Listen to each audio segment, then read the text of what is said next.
At 40, Amos Wekesa seems to have it all. He is a successful businessman, a husband and a father. He has 3 children aged 8, 5 and 1.5. These are the only children he will biologically father. But it is important to have fewer children that you can be able to look after and be able to give them the best that you can as a parent. Wekesa had a vasectomy shortly after his 3rd child. He has no regrets. A vasectomy is a surgical procedure for male sterilization and/or permanent birth control. Because it is permanent, it is usually a last resort, but now more and more young men are opting for it. Normally we see people beyond 50 years, but increasingly today we are seeing people in 40s, and recently I saw one in 30 years wanting to do a vasectomy. He was not interested in children. I definitely wanted to have 2 children. My wife wanted to have 4, so we agreed on 3.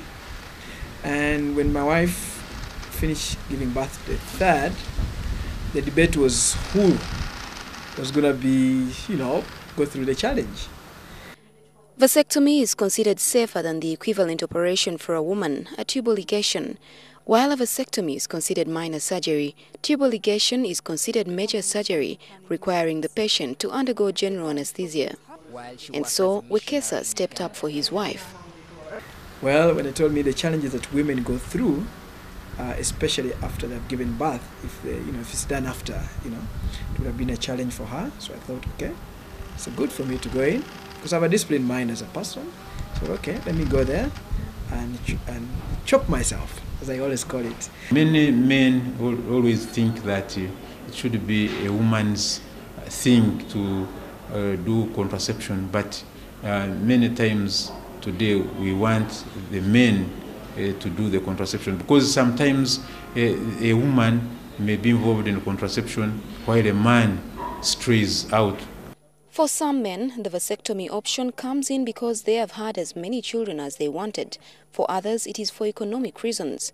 Some women, however, are not comfortable with their partners opting for the vasectomy. They think once a man does vasectomies, he's going to become promiscuous. The fact that he's not going to get children, nobody will even find out that he ever became promiscuous, especially if he does it secretly. The temptation is that if you have gone through this process, you may think it gives you free will to sleep around with everyone else. But it's very clear that you could also get HIV and spread the HIV again to your loved people, like your wife and so on and so forth. With decisions that can be as life-altering as this one, the ideal would be for the couple to decide on whether or not a vasectomy suits their needs. For my case, it was purely out of discussion with my wife. But that is not always the case. Unless we find out that the wife and the husband are in agreement, we don't do it, because it also has medical legal issues. You can do it on a man, and yet the woman does not want, and the woman sues you. And some who come into the clinic do not really know much about it. Some men do not know that there is a difference between castration and a vasectomy, and for some, circumcision is lost in between. Castration is when the testicles are removed. So one has no testicles to produce sperms and testicles to produce a male hormone. But vasectomy is when the tubes which carry sperms from the testicles to form semen are cut, so that the semen will not contain sperms. But it is important to make the distinction, because a wrong explanation to a doctor who does not really care to know might lead to a mistake that cannot be rectified. There are others who come when they tell you that they want castration instead of vasectomy. Sometimes they tell you they want circumcision, and yet what they want is actually a vasectomy. So we have to educate them. A vasectomy is a permanent method of birth control, but even after having one, there is the very slight chance that a man can make a woman pregnant. A lot of men mistakenly think that once the tubes that deliver the sperms are blocked, they can have unprotected sex.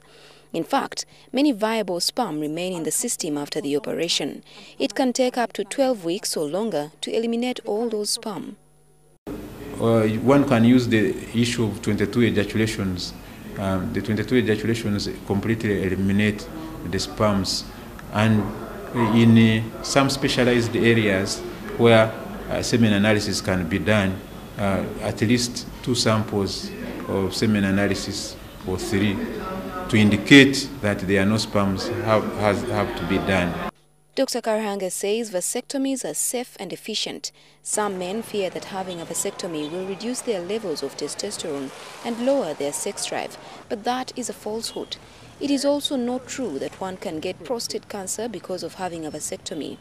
There are those who fear that they could lose their children and might not be able to have others after the procedure. You can have 100 children and all of them die. You can have 1 child and it stays. A small percentage of men change their minds later in life for one reason or the other. While advances in science and technology have made it possible to reverse it, the success rate of reversal is still very low. Although a vasectomy can be reversed, it should not be your option unless you really want permanent contraception. Josephine Karunji Musisi, NTV.